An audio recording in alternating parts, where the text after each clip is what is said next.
Welcome back to another edition of the Whiteout Report. Fittingly named tonight because this is the post-game edition for Penn State's Whiteout against Oregon. A game that went from seeming it was going to be a here we go again to just an absolutely gut-wrenching, heartbreaking loss for the Nittany Lions. A game where for the first 50 minutes, Oregon was by far the better team, but to Penn State's credit, they punched back in the fourth quarter, got some things going offensively, forced overtime, had all the momentum, took a lead in overtime.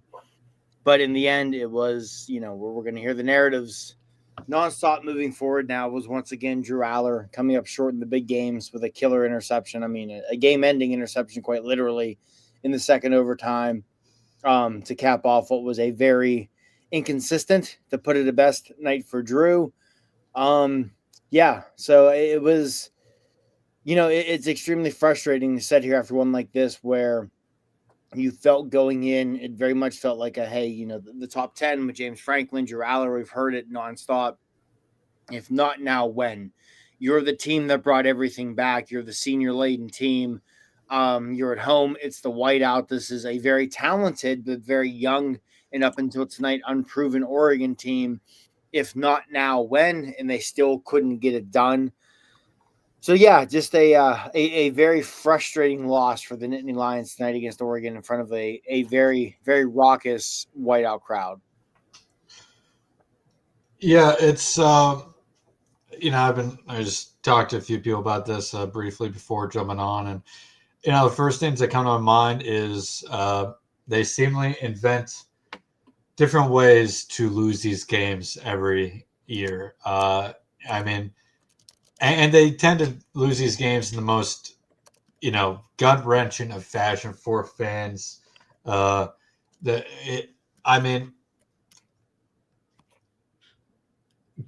that overtime, I said to somebody right before Aller's interception that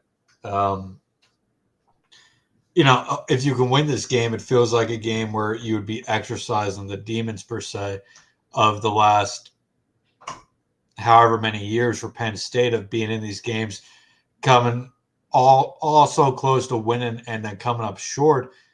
But at the end of the day, they remain who they are, which is a really, really, really good program, but one that just still cannot find a way to win that big game against elite teams. Some people point to Boise State, some people point to SMU. Those were good teams last year, but they're not Ohio State. They're not Oregon. They're not Michigan.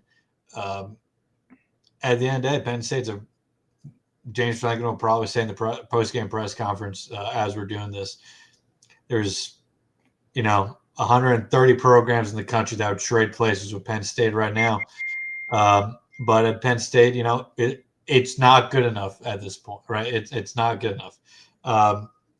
They keep finding ways to come up short, and that's, I think James Franklin's a really, really good coach.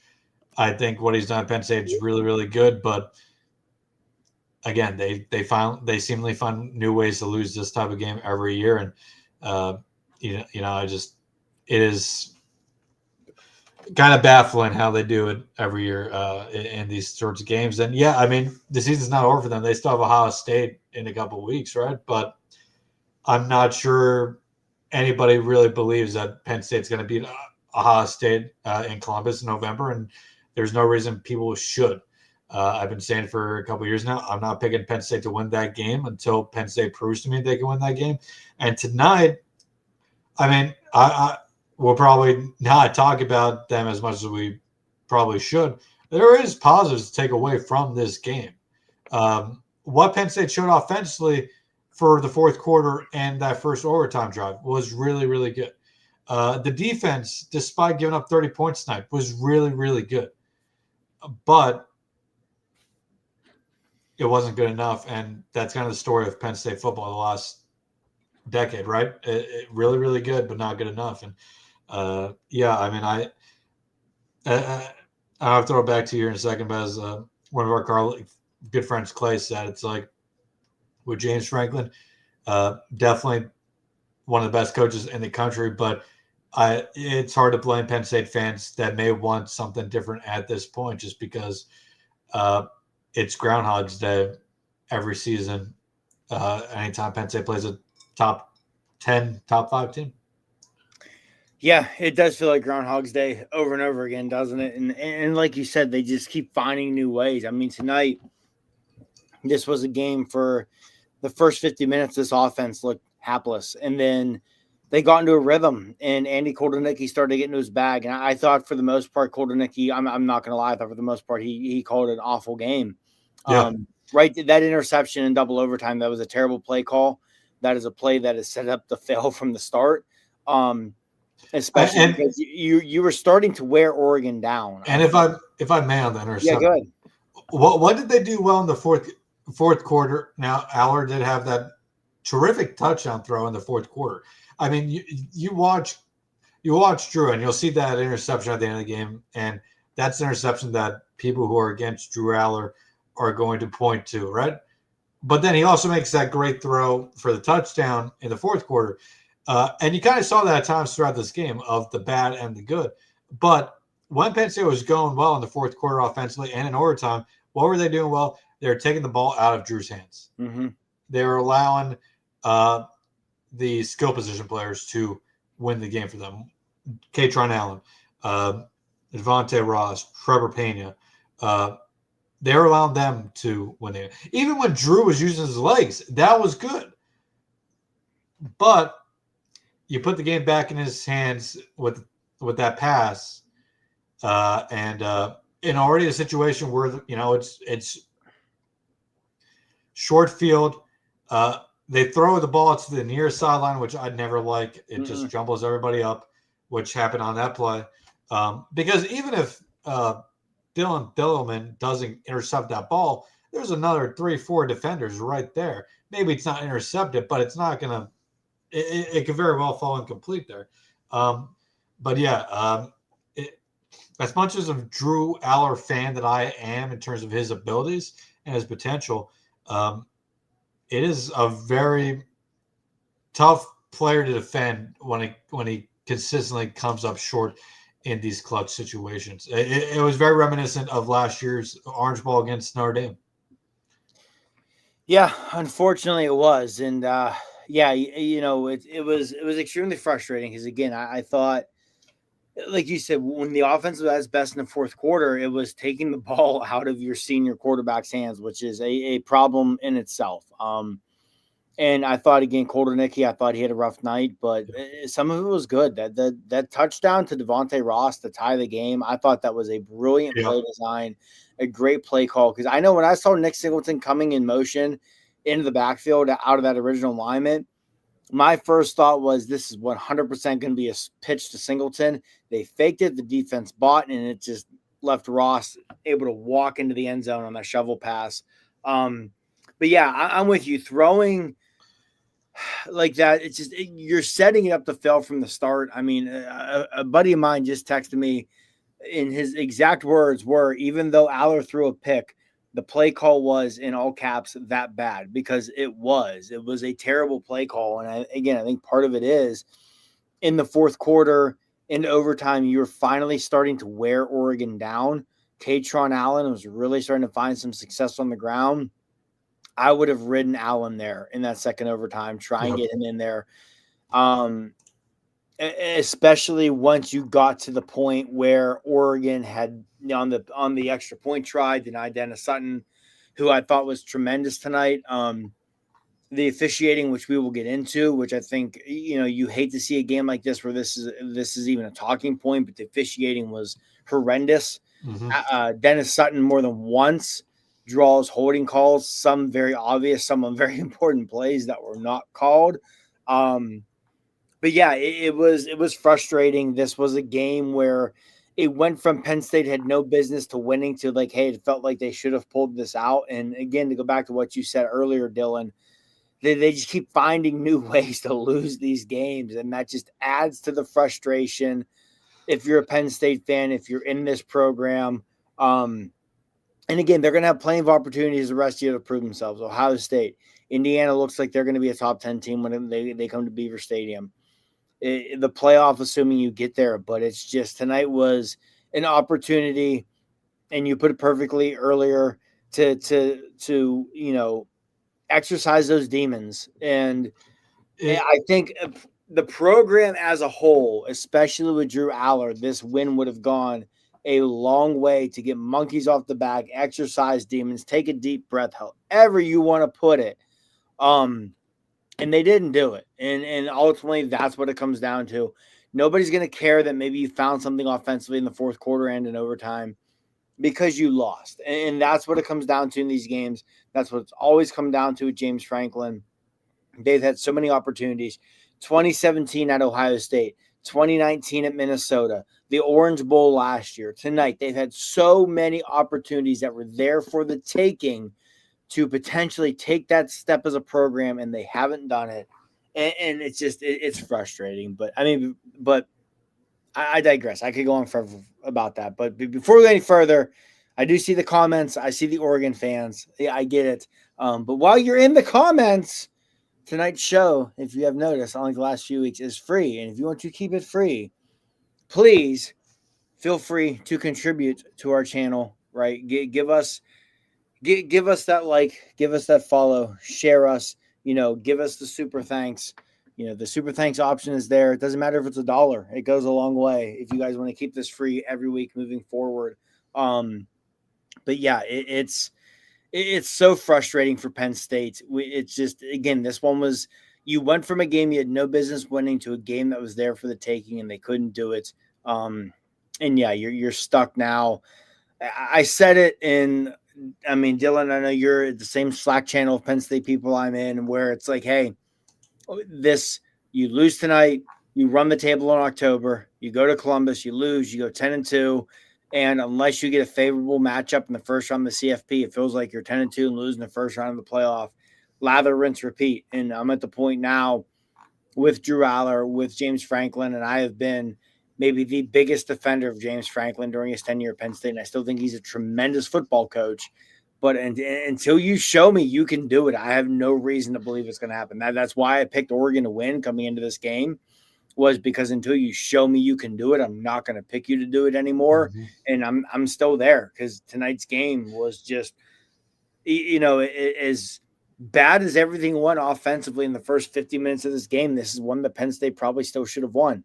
And again, some things went against them. We're going to get into the officiating. It was not good. It was Penn State officiating, or Big Ten, officiating at its finest. Rod Snodgrass was the head official. That name sounds familiar. That was the official from the 2020 Indiana game, where I'm still waiting for the second that Michael Penix was actually in the end zone. Some things worked against you, but ultimately good teams find ways to overcome that one game, and Penn State didn't do it tonight. Yeah, and I'm just going to be repeating points at this point, but kind of shifting gears, going off on Drew. It's, and here's then again, I've been a big believer in Drew in the past, but and I said again, then I said somebody else was, as somebody who watches, who is an Eagles fan, watches a lot of Eagles football, watching Jalen Hurts play in clutch situations, and then watching Drew Aller play in clutch situations is an incredibly different experience. And I'm not trying to compare Drew to Jalen, but it's like the point is with Jalen, I feel like anytime the Eagles are down and Jalen needs to put together a drive, he does so. But with Drew and Penn State, I've never gotten that feeling with Aller that he has that ability to put together a game-winning drive for the name, and that was going to potentially be a game-winning drive. They score a touchdown, they need to go for two. They go for two, you win the game. You get the two, you win the game. But I still think he has a chance to be a really good quarterback in the NFL. And I think he has a chance to be a better NFL quarterback than a college quarterback, because I think he's not a great fit in this system. But at the same time, these are the types of plays and situations that are going to hurt him in the draft, and he has a lot of marks in the bad category when it comes to clutch situations. I'm not sure I can name a situation. Maybe USC last year, but he has not come up much in the clutch or Penn State, and it's really unfortunate for the Nittany Lions because everything else has been there for them to be successful. But at the end of the day, one of the common denominators in these losses over the last 3 years has been his performance in these games. He's a good kid and he is a good quarterback, but at the end of the day, when the lights are on, you have to step up and play your best. And he has consistently not done that. I mean, you look across the other sideline tonight, Dante Moore, 29 for 39, 248, and 3 touchdowns. He was fantastic. Yeah, and I mean, I know with Dante Moore, I thought early on things seemed like the game was moving too fast for him. To his credit, he settled in, and I'm trying to highlight it. It's not working, but we do have a comment here that says Dante Moore is the man, and I agree. Dante Moore was awesome tonight. There was more than one time where he wasn't afraid to just throw the ball away. Hey, tuck and run for 5, and that was a big thing for Oregon. And you mentioned with Drew and coming up short in these games outside of USC last year, and I think a big part of that is that when Drew Aller took over in 2023, I think a lot of people felt, and maybe wrongfully so, with hindsight, and I'll be the first person to admit I was wrong here too, was that Sean Clifford in some ways was maybe holding this back. And you thought when you went to Drew, the 5-star guy, 247 Sports had him as the number 1 recruit in the country, he was going to take them to this next level. And it hasn't happened. And I think that's probably part of the frustration as well. Because you had such high hopes for this. And I agree. I don't think it's a great fit in Andy Koldenicki's system. Yeah. And I think that's a big part of it because we saw tonight when Drew used his legs at times, it was very effective. And I think for Koldenicki's system, which I still think is very good, I think Koldenicki's a great coach still.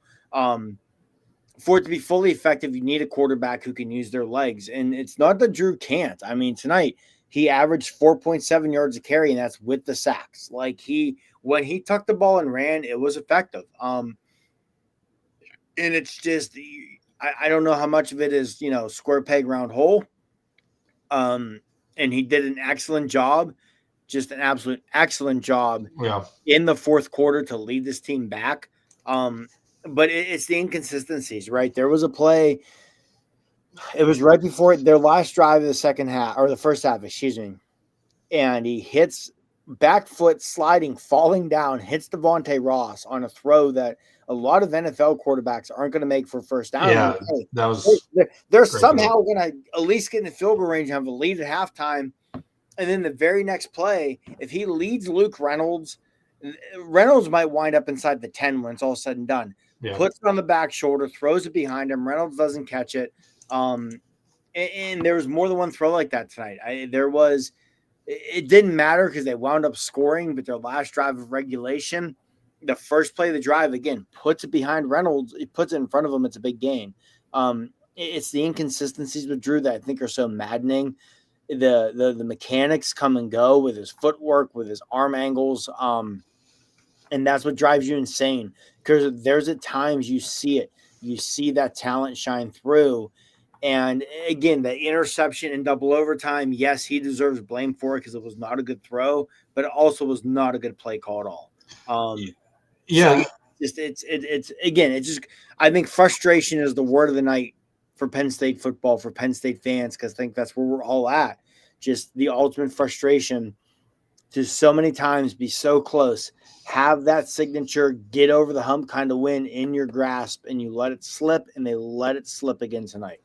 Yeah, staying on the offensive side of the ball, because I think we'll finish off with the good stuff with the defense, because I do think the defense played pretty good tonight, all things considered, especially when you consider heading into the fourth quarter, they were on the field for what felt like 60-70% of the game. Early on, and even throughout the game, and this hasn't just been this week, this has been 4 games now, the offensive line has just been not nearly good enough for Penn State. They averaged massive disappointment through 4 games. They averaged 1.8, 1.9 yards per carry in the first half. Second half, they were averaging 5 yards per carry, which again makes the last play a little bit more of a questionable call, even more a questionable call. But offensive line was not good. This was supposed to be an offensive line that was among the best in the country this year. But they are not moving people off the ball at all. Instead, they are often getting moved backwards and just not opening up holes. The difference between Katron Allen and Nicholas Singleton continues to widen. Allen tonight was tremendous. Singleton, on the other hand, I thought had a pretty rough night himself. Allen, I mean, you saw in the fourth quarter, he just has that extra drive in his game that he picks up those extra 5-6 yards. I mean, he carried the pile multiple times late in that game to, either get a first down or get close to a first down. So I thought he was really good late in the game. But, the offensive line the trenches in general just have not been good enough in these big games as well. Last year against Notre Dame in the Orange Bowl, I thought they were good. But you look at that Ohio State game last year late, especially defensively. You look at the Michigan game a year before that, 2 years ago now. It comes down to the trenches. The last few years, it's been on the defensive side of the ball. Penn State today, defensively in the trenches, I thought did better than the numbers may indicate. I mean, no sacks, 1 tackle for a loss today for Penn State. Kept Oregon to 4.5 yards rushing. Definitely did not get some calls to go their way in the pass rush. But at the end of the day, I thought the defensive line did pretty good, all things considered. But the offensive line just wasn't enough. Didn't get enough push in the trenches. Felt like when they did have success, it was more so because of Katron Allen's vision and physicality than the offensive line just being able to move people. But didn't think that was good enough. The wide receivers and tight ends I thought were okay. Definitely some balls I think that should have been caught that weren't. But there was a lot of positives late, but it's hard to totally forget about what this team showed through the first 45 minutes of this game offensively. Yeah, and with the offensive line, you came into the year thinking this was a group that legitimately could win the Joe Moore Award, and they could not look any further from it right now. And with the running backs, and this no knock on Nick Singleton, because I think Singleton has it in him to be a tremendous back. We saw it plenty of times last year. We saw it against Oregon last year. We saw it in the Orange Bowl where the way the game is called, the way it's schemed, Nick Singleton could have scored 6 touchdowns against Notre Dame with better execution and ran them off the field. But right now, Singleton's averaging 4.4 yards a carry, and Katron Allen's averaging 8. It is what it is. It's Allen has produced. You need to ride Katron Allen right now. He's the better back. It's that simple. He's the better back right now. And you mentioned the defensive line. I thought for the most part, the defensive line played well. I thought Denai Dennis Sutton was tremendous. Again, multiple holdings that weren't called, including the drive where Oregon went up 10-3 to take the lead for the first time. A third down conversion where he was just absolutely mugged. And I don't know how it wasn't called. There was a couple muggings. Yeah, that wasn't the only ones. Right. Fisher dealt with it. Chaz Coleman continues to flash.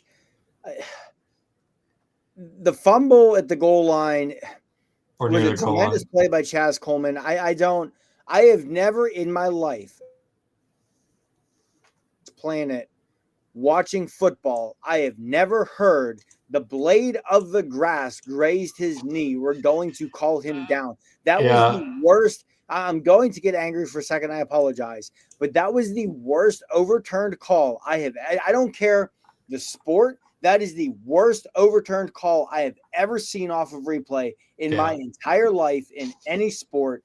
You could see daylight under his knee. And even if you could not, I don't care. You don't call a guy down because a blade of grass grazed his knee. That was a horrendous call. And not only did it directly lead to 7 points for Oregon, if this game is 3-3 and you have Zakee Wheatley returning a fumble to midfield, Penn State has all the momentum. They're in good field position. The game, that was the worst call I have ever seen from a replay team ever, regardless of sport. That was horrendous. People should be fired over that call. That call was terrible. And now that does not excuse Penn State's offense for the first 50 minutes by any means, because they very well may have come and won 3-0 and had to punt.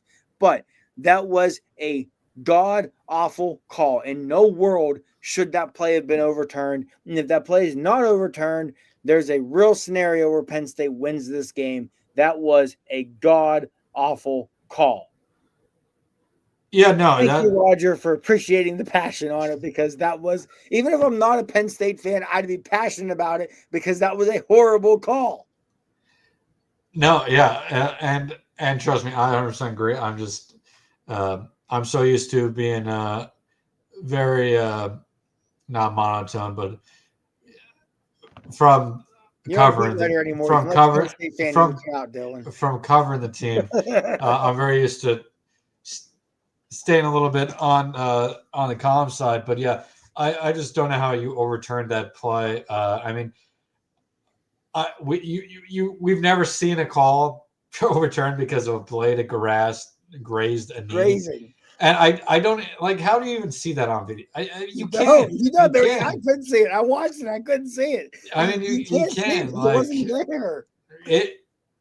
But funny enough, we were watching because Clay was watching the game at my house tonight with me, and as soon as that fumble happened and they went to commercial, I'm like, this is going to come back and be overturned, because I thought he was initially down when they ruled him down. Now he wasn't, but live to me it looked like he went down first, then went backwards, fumbled, whatever it may be. But yeah, that was absolutely one of the worst overturned calls I've ever seen.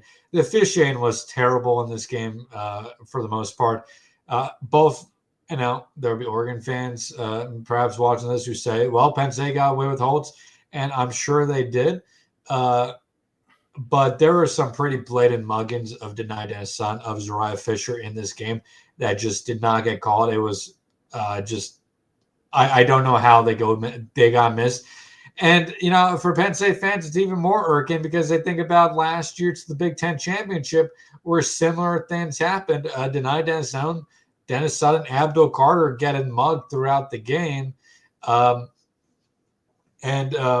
Penn State wasn't getting calls then. Penn State didn't get calls this game. But at the end of the day, fishing can be bad, whatever it may be. And yes, that plays into the game. But at the end of the day, Penn State, in my opinion, didn't win this game because for the first 50 minutes of this game offensively, they decided not to show up. Andy Kotelnicki was not in his bag offensively. Drew Aller was pedestrian. The offensive line was terrible. There was nothing good offensively the first 50 minutes of the game. The last 10 minutes of the fourth quarter, the first drive for overtime, the best Penn State's offense has looked all season. Mm-hmm. But you cannot put yourself in a 14-point hole to a top 10 team that has the ability to win a national championship this year in Oregon and expect to come back and win that game. Yep. Should they have won? You can make the argument they should have won. Or they at least had avenues to win this game. Yep. But at the end of the day, you cannot have just a lifeless offense for 50 minutes and then, when it doesn't go your way at the end of the game because you lose in overtime because of a bad throw, you could blame refereeing. The refereeing was bad. I know you weren't blaming refereeing for this loss Correct. For Penn State, but at the end of the day, the only people that Penn State has to look at themselves in the mirror. The only people they can blame in this game is themselves. And it's the offense. I mean, yeah, the defense had some poor moments. Defense still gave up 400 plus yards in this game. But there was a lot of bend, don't break in this game. Mm-hmm. They kept Oregon to 17 points in regulation, 13 points in overtime. I expect points to be scored in overtime. It's just how it is. College overtime, it's going to happen. Right. So I thought the defense did pretty well tonight. But yeah, the offense is the ones here that have to, swallow this loss at the end of the day. And James Franklin talked with the media, and there's not really much I think to take away from his post game comments here. It was pretty standard James Franklin, stuff. So it is what it is. I mean, do you want to talk about the positives in the defense? Is there anything else you want? I asked first. Anything else you want to talk about offensively in this game? Real quick, one. If you're an Oregon fan, also complaining about the officiating tonight and not the no call, welcome to the Big Ten. If you haven't learned it yet, you need to learn that if you're a Big Ten team not named Ohio State, you're never going to get a call from the officials when your pass rushers are getting mugged. With that, Tuiotu and Uyunglele may have won this game for Oregon more than anybody. They were tremendous tonight. Tip of the cap to those two. And Marty, great first name, Mar. I see you in the comments. Excuses. Oregon outplayed y'all with a younger team. I'm not you. I've said multiple times. Dylan, you have as well. Penn State lost this game is how they played. It's I said if that fumble was upheld as it should have been, Penn State probably goes 3-down and punts the ball. Yeah, at that moment in time, Penn State's offense was doing nothing. Change the fact it was the wrong call. It was the wrong call. I don't care anything. It was the wrong call. That's what matters. It was the wrong call. Right. That's why you have replay to get calls right, and they used replay and got the call wrong. It's just I don't know. It's frustrating. I know it may sound like excuses, but we've been pretty blatant since we popped on here that Penn State was just not good enough in this game. They looked like a top 5 team in the last 10 minutes of this game and the first drive of overtime. They did not look like a top 10. They did not look like a top 25 team offensively in the first 50 minutes of the game. The defense, you've been calling comparisons to the 2023 team for weeks now. And it is definitely trending that way. I know there's a bigger picture at this moment. I still think Penn State at worst is going 10-2 this year. I think they're still tremendously better than everybody left on their schedule outside of Ohio State. I expect them to lose to Ohio State. Could they beat Ohio State? Sure. I don't think the Buckeyes have looked exactly tremendous this first 4 weeks. Neither has Penn State. I think right now the best team in the Big Ten is Oregon. But I think you argue Oregon's the best team in the country, honestly. Yeah, absolutely. But at the end of the day, it's just there's no excuses here. Penn State was not a good enough team here on Saturday night in a game that you had a whiteout crowd. You had one of the biggest crowds in Penn State history behind you. You had all the momentum in the fourth quarter and going on into overtime. And unfortunately, it's just Drew Aller coming, not being able to come up with a big play at the right moment, which, we were coming into this game in our group chat, Marty, with Clay and discussing, is this a bigger game for James or Drew? And I said I think it was a bigger game for Drew because his legacy at Penn State right now is that he's a good quarterback, but he can't perform in the big games. And people will say, hey, the fourth quarter, he was good. And he was good in the fourth quarter. But still, at the end of the day, he missed throws in the fourth quarter that would have made a difference. He made a made the game and an interception in overtime. He was not good enough today. And unfortunately, like I said earlier, for Penn State, that has been the common denominator in these games is that he has not been good enough. The offensive line, other factors play into that. Coaching, offensive line, wide receivers, tight ends. It all plays into it. But when everything else changes and there's still the one thing remaining, which is the quarterback, it's hard to point fingers elsewhere. And that's coming from a guy who thinks Drew has a chance to be a really good quarterback in the NFL. I still do, but if somebody would, I would not right now have any good argument for somebody who comes on here and say that they think he's the most overrated quarterback in the country, because unfortunately, all I have is my personal opinion. There is no statistical data right now that backs me up on that, because he unfortunately against these premier opponents just comes up short. If Penn State's going to still achieve their goals this season, which is still on the table, he's going to have to find that next tier in his game. And we're 28 games into his career as a starting quarterback. If it hasn't happened now, when's it going to happen? Is it going to magically happen in the next 4 or 5 weeks before Ohio State? Because honestly, Dante Moore looked like the way better quarterback tonight, and he has much, much less experience. And Clay brought up a good point in the game. Dante Moore in the second quarter and third quarter looked really confident on the sideline. He was pumping up his teammates. I'm not sure I've ever seen Drew look that confident on the sidelines. No, I haven't. You haven't. You're not wrong. You go back to Penn State's last 3 losses. What's the common component? A late interception from Drew Aller, right? Double overtime tonight.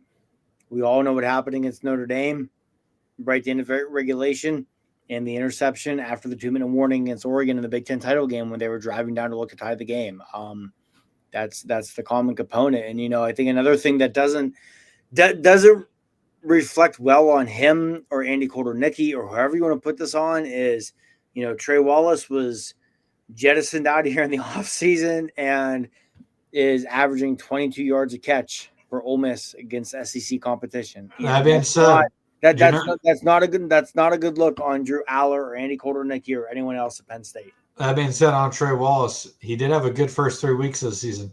You know what he's done the last 2 weeks though? 2 catches for 22 yards, which is kind of the Trey Wallace experience for Penn State. That's fair. I mean, we've seen that from Trey before each of the last 2 years. Right. Awesome against West Virginia, awesome in non-con play, and in the conference play, and he fades. But still, I don't know. It's.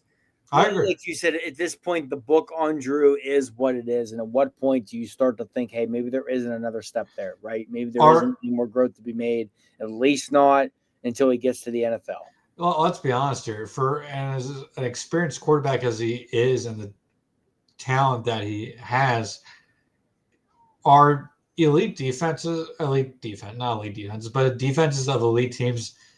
actually scared about Drew? No, they're not. We heard that last week on the 2 weeks ago on the broadcast against Villanova, where they talked about meetings he had with Jim Knowles after Jim Knowles was hired, and some of those, just tough, honest discussions that were had, where Jim Knowles used to tell his defensive backs at Ohio State, hey, if Penn State's receivers beat you deep, don't worry, because Aller's going to airmail the ball and you're going to be able to come back to it anyway, right? Yep. And we saw that at times tonight. There was a third down pass to Kyron Hudson in the second quarter right before halftime where he had Hudson open, and if Hudson catches it, even Penn State does not get another yard, they would have been in field goal range, could have taken a 6-3 lead into the half, and he underthrew him. The interception, again, in double overtime, it was not a good play call. I don't completely put that on Drew. Underthrew the ball. If he puts out in front of Reynolds there, worst case scenario, it's falling incomplete. So we continue to see these same mistakes from him, these same issues from him. So what point, like you said, is this just who he is? And, I know it's not a perfect comparison to make, but for a lot of reasons, it's ones that are going to get made. It reminds me, and one of which you'll remember, one of which you being a little bit younger than me, maybe you won't. It reminds me so much of Christian Hackenberg, and just you kept waiting, and you kept waiting for that step to be taken, and it never was. And with Anthony Morelli in the mid-2000s, Again, 5-star, number one quarterback in the country. And you just kept waiting for that step to be taken by Morelli, and it never happened. And, watching Drew Aller reminds me entirely too much of watching Anthony Morelli when he was at Penn State. And it's maddening. It's frustrating. We don't need to continue to beat this dead horse, but yeah, I mean, we're 40 minutes in. We've really focused on the offense. I mean, there were some good things on the defense tonight, obviously. So we'll get into the defense here. But again, for those of you who are here with us, those of you in the comments, we appreciate it. Like we said, tonight's show coming to you free. No subscription needed, unlike the past few weeks. If you guys want to help keep it this way, we like it this way. We get more involvement. Let's keep it this way. Yep. Continue to come through. Hit us with those super thanks. Hit us with the super chats. Contribute to the channel if possible. But yeah, defensively, I mean, I thought the defense, again, overall, you gave up 30 points, over 400 yards of offense. That's not going to look great. But you held them to 17 points in regulation. And this is where, for the first 50 minutes of regulation, you had your backs against the wall. Bend but don't break. They came with some big fourth down stops, some of which was aided. I mean, Oregon's first two drives, they would have converted on 4th and inches, brought back as a false start. Their next drive, I still don't know who Dante Moore was trying to spin out on that one. I'm still trying to figure out what that spin move was designed to do. Probably bought Amari Campbell enough time to make the tackle short of the line to gain. But yeah, denied Dennis Sutton, tremendous game. Chaz Coleman continues to show that superstar ability. One guy that I thought somewhat flew under the radar who played a really strong game because he had not been tested all year, and Oregon won at him at times tonight, was A.J. Harris. People are going to look at the catch that Nicorian Moore had. I believe it was on the drive when Oregon scored to make it 17-3, where he kind of went over Harris on a double move. But Harris was tremendous run support. I think A.J. Harris tonight was a big step towards him kind of solidifying himself as a first-round pick in April. It's going to be a really fun matchup that first weekend of November, to watch him shadow Jeremiah Smith. I think that's going to be one of the more fun individual matchups the entire college football season to watch. But yeah, this defense, I thought Jim Knowles had a great night. Again, they bent at times, but they never really broke. And even in overtime, college overtime, I'm never going to penalize the defense for giving up points. The one thing I will say about the defense, and that I would have liked to have seen them done differently, and I'm willing to bet Penn State's coaching staff would agree. The 4th and 1 in the first overtime when Penn State had taken the lead, and if they would have stopped Oregon, would have won the game. When Oregon lined up, I wish they would have called a timeout. Come out in, call the timeout and adjust. You almost always see that. I wish they would have done it. But yeah, I thought the defense as a whole played well. You can nitpick some spots if you wanted. But again, I thought the defensive line played well. Zane Grant made some plays. There was a lot of holdings that weren't called. This defensive performance against a top 6 team, against an offense is explosive, against a quarterback like Dante Moore, you're going to take. The offense just didn't do their part. Yeah, defense really only had 2 bad drives there, and both in third quarter on the back-to-back scoring drives for Oregon. Both of those were extensive drives. 10 plays for 80 yards on the one, 10 plays for 75 yards on the other. Those were the only 2 poor drives for Penn State's defense. Otherwise, in the game, they kept Oregon in regulation, just that field goal, 2 turnovers on downs. Oregon had the missed kick in the first half and punted twice. Fortunately for Penn State's defense, those 2 regulation touchdowns proved to be the difference overall, or part of the difference overall. But yeah, I thought the defense, it definitely bent a lot today, but it really held on for the most part. And obviously, that one of that touchdowns was aided by a very controversial replay, which we already discussed. It wasn't controversial. It was the wrong call. It was the wrong call. Oregon should have had 7 less points in regulation. I don't care. Anybody says it was the wrong call, I will die on that hill. Yeah, I thought the defense, came away with more positives than not. There was things I would have liked to see different. I thought in some third down and fourth and short situations, they made it way too easy for Dante Moore just to check it down into a receiver coming down across the middle, wide open. They were giving up a lot of short stuff on third and short, third and medium, fourth down. They gave up, a very interesting game for both defenses that for a 30-24 game, both defenses played way better than the numbers I think would indicate.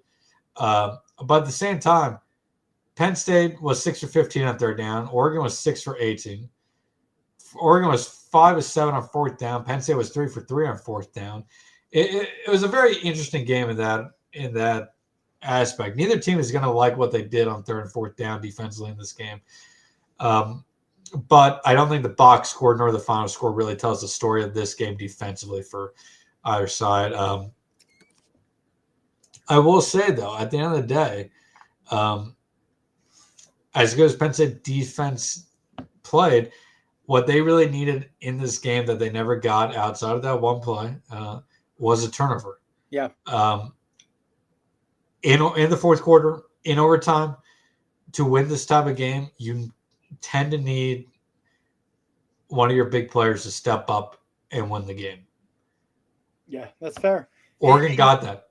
Yeah, and Penn State did. Penn State had chances, right? I mean, the first overtime, what was it? I think Oregon's first or second play, the botched fumble where it looked like, I forget who was in running back on the play. They clearly, you could tell by the positioning of their arms, because they never gave that good basket for Moore to put it in. They clearly thought it was a play action. Moore thought he was handing it off, and the ball was on the ground. And Zane Durant was close to getting it. And if Zane Durant recovers it, Penn State wins the game. Yeah. The right before the touchdown, I believe it was the second overtime. Again, almost went haywire. Or no, it was the first overtime, excuse me, because the second overtime they scored in the first play. But that shovel pass touchdown where the guard gets driven into the backfield. Mm-hmm. I forget who caught the ball for Oregon, but the guard got driven into him as Moore was shoveling it forward. Yeah. That was another one where you had a chance to get the ball on the ground, recover it, and go win the game, and they didn't do it. So, yeah, I'm with you. That was the one disappointing thing for me from the defense was, you kept waiting for that play, and you thought you got that play on the fumble, whereas Akee Wheatley scooped it and housed it to about midfield. And that's where, if you're going to be critical of the defense, I think that's it. Because, you mentioned third down. They held Oregon to 30%. And a team of that caliber, you would take that. Now, if they're going to go for it 7 times on fourth down like Oregon did, you don't want to let them convert 5 times. Yeah. But they were much better on third down than they had been up to this point on the season. And I think that adds almost to the frustration for Penn State because, like I said, Oregon was only 30% on third down. And while it's not much better, it's still better. Penn State was a 40% clip on third down. Penn State converted to all their fourth downs. It's just one thing I think you have to Ahead, one thing I think you have to, and I didn't mean to cut you off, but one thing I think you have to factor in with the third downs for Oregon is that the Ducks coming to this game had the idea in mind that they were going to be willing to go for it quite a bit on fourth. That's going to modify your play. Right. And me and Clay were talking about this earlier in the game. For Oregon, when you think you have 4 plays to get a first down every time, that means on 3rd and 8, you're not going for 8-9 yards necessarily. If you get 5 yards, you're going to feel comfortable about fourth down. With Penn State's offense for really the first 3 weeks plus the first 3 quarters of this game, they don't have that really to hang their hat on. So if you're going to ding the defense on one thing, I think it's going to be just a lack of chaos in general. No turnovers, no sacks, 1 tackle for a loss. Hard to win a football game against a top 10 team if you aren't creating any chaos. Now, give credit to Oregon. Part of that is Dante Moore is a really smart quarterback.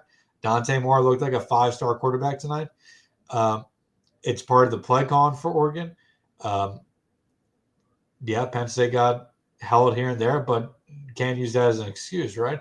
At the end of the day, Penn State, there may have been 3-4 missed holding calls, there's still another 60, 70 plays from Oregon in this game that Penn State did not create any chaos in. Mm-hmm. So, I mean, yeah, it was a good performance by Penn State, but if we're going to be critical of the offense, got to be critical of the defense as well. And while it was a very good performance by the defense, it's kind of the theme of what I've been saying tonight. It was not good enough. And so that's the story of this program in these games for the last 10 years, right? Good, but not good enough. It's just we've seen it so many times. It's just a slogan at this point. It is, and again, that's the frustration because I mean, like I've said, I think James Franklin is a great football coach. I think there's, I was talking to my buddy John about it earlier today. There's probably 125 programs in the country. If James Franklin was fired tomorrow by Penn State, would fire their coach to go get James in a heartbeat, maybe even more than that. But you're always, for so long, the comparison was Penn State and Clemson, right? Clemsoning was always a thing until it wasn't. And then Deshaun Watson came along and Clemsoning wasn't a thing. I mean, it is again now, but for a while there it wasn't. And everyone thought Drew Aller would be that guy for Penn State. He would be the Trevor Lawrence. Speaking purely on field, or who shall not be named. On field would be the Deshaun Watson for Penn State, and it hasn't worked. And it's so frustrating at this point because I mean, you felt coming into the year.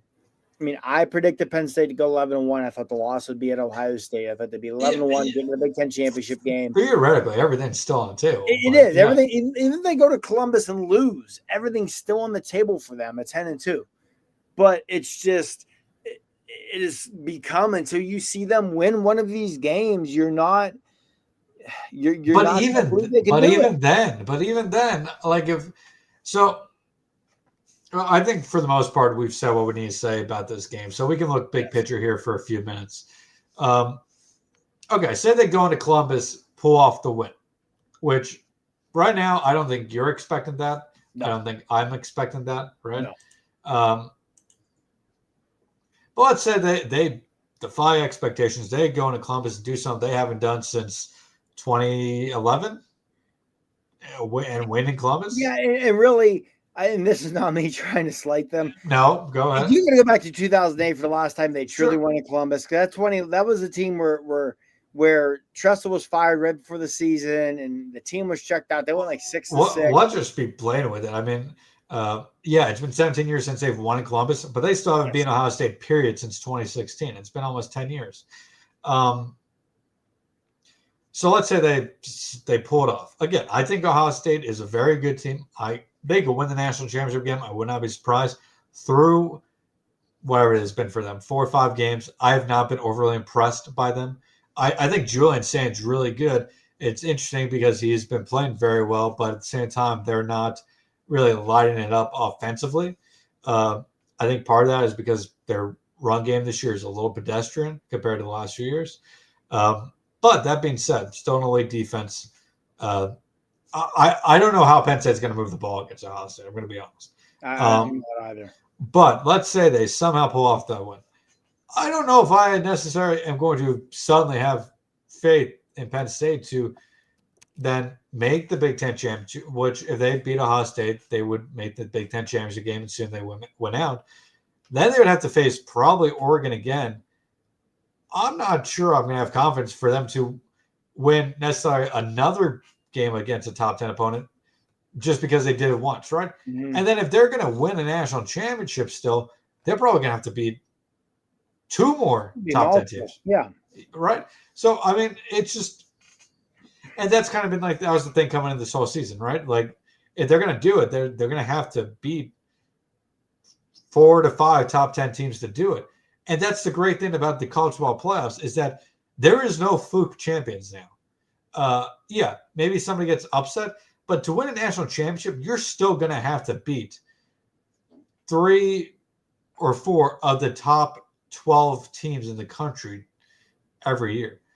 And I just don't know. I'm not going to have faith in Penn State just because maybe they upset Ohio State in a couple of weeks. and that's and that's not that's not because I don't think they're a good team. I think they're a good team. I think James Franklin's a very good coach, but as James Franklin said after the game today in the press conference, I guess he was asked about the record against top 10 teams. He said it's not a narrative; it's a reality, and yeah, it's exactly what it is. You brought up Clemson in. It was very much like Clemson in for a while. At this point, he's just this generation's Mark Richt. God, he is. Yeah, he really is, and it's. And I don't think Penn State should necessarily replace James Franklin because, again, I think he's a really good coach. I don't blame those who think Penn State needs to go in a new direction. Yeah. I get it at this point. But at the same time, I don't know if Penn State's version of Kirby Smart is walking through that door. Penn State doesn't have a Kirby Smart out there. No. Georgia got lucky where the next rising superstar coach was a Georgia alum. Penn State doesn't have that. And again, we're not going to get into this right now, but as I said to, again, Clay earlier, right now, I don't know if there's really an obvious answer of who's the next great fit for Penn State if it's not James Franklin. There would be a lot of people that say Mad Rule. I don't think that would be a good hire for Penn State. My opinions on that, and that's a whole different conversation. But I mean, that's the pickle. Penn and James Franklin isn't going anywhere, right? No. At this point, James Franklin is locked in with Penn State. When James Franklin's no longer the head coach of Penn State, it's because James Franklin no longer wants to be the head coach of Penn State. It's because James either retires or takes a job elsewhere. Is a program better than Penn State going to offer James at this point? I don't think so. I don't either. I mean, you could argue, I'm sure when Napier's fired, you're going to hear him mention with Florida. Yeah. If Florida State goes south after Friday night, Norvell's fired, you're going to hear him mention because he's interviewed at Florida State before. But are those programs truly better than Penn State right now? I don't think they are. I mean, they've won national championships more recently, but Florida State, had literally one of the best teams in history of college football, and Florida had Urban Meyer.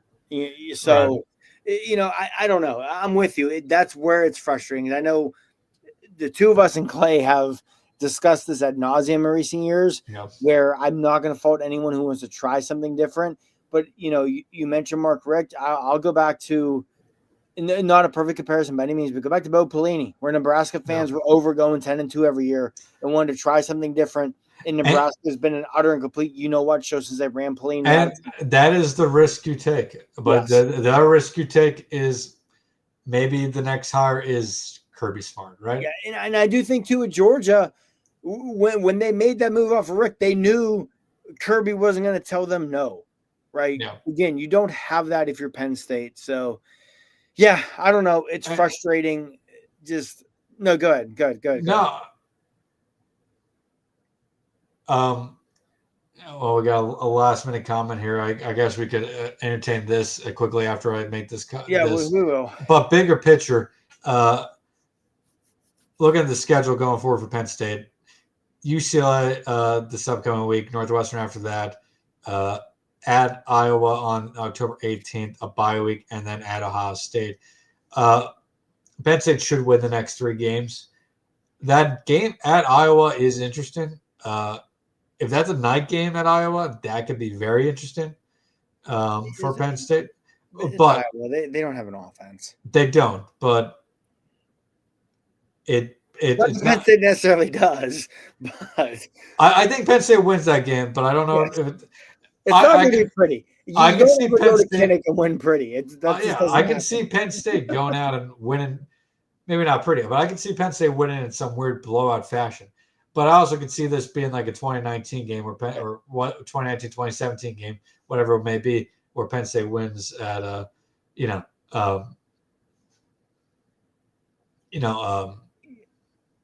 wins at the last second. But what I'd like to see out Penn State these next 2 weeks against UCLA and Northwestern, 2 of the worst teams in the Big Ten, is I want to see them come out with a chip on their shoulder going forward. Yes. Right. I want to see them beat these 2 teams by 30, 40 points like they should. Especially Northwestern's at home. UCLA, you have to go on the road. but that UCLA team is horrible. Yeah, that should be a thumping. So I mean, go out, thump those two teams, go to Iowa, try not to win ugly, and then the most important thing for Penn State is going to get through these next 3 weeks healthy. Yes. The good news for them is they get a bye week before Ohio State. Yeah, I like to see them play with a chip on their shoulder after this one. Not that it really means anything, but at this point, you are going to, in the case you go 10-2 and don't get a Big Ten championship game in the process, you're going to have some style points here. So Penn State better be ready to not necessarily run the score, but the offense needs to come out blazing the next few weeks and really the rest of the way, so they can, have a couple of impressive wins under their belt. Because outside of Ohio State, the only other good team on their schedule is Indiana. So I mean, at the end of the season, if they lose to Ohio State, they'll have that. Maybe they'll have that Indiana record, that game on their, on their resume. But it's hard to. Michigan State is okay, but not great. Nebraska, who knows? Rutgers isn't good. I mean, Penn State's gonna need help if they go 10-2. So they better, find a way to win that Ohio State game at the end of the day.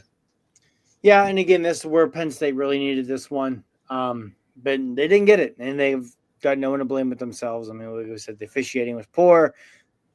That was a fumble. I don't care what anybody says. It was a fumble. It was a fumble. It was a fumble. It was a fumble. But yeah, that'll do it for us here tonight. It is now 12:31 a.m. here for Dylan and I. We're an hour deep. So yeah, we can end our vent session, our frustration session. And like you said, hopefully they'll come out next weekend against UCLA and just stick it to a god-awful Bruins team. But for those of us here at the Whiteout Report, we will be back on Wednesday to preview next weekend's matchup with the Bruins out at the Rose Bowl. Will be cool. I don't care. And some of this is me being a kid who grew up in Big Ten country, especially when it's still traditional Big Ten. The Rose Bowl will always be something special. So getting to play there in the regular season will be cool. But yeah, we'll be back with you Wednesday night. So make sure you're here to join us. And until then, have a good rest of your weekend, everyone. It was a fumble. I will end it at that. It was a fumble.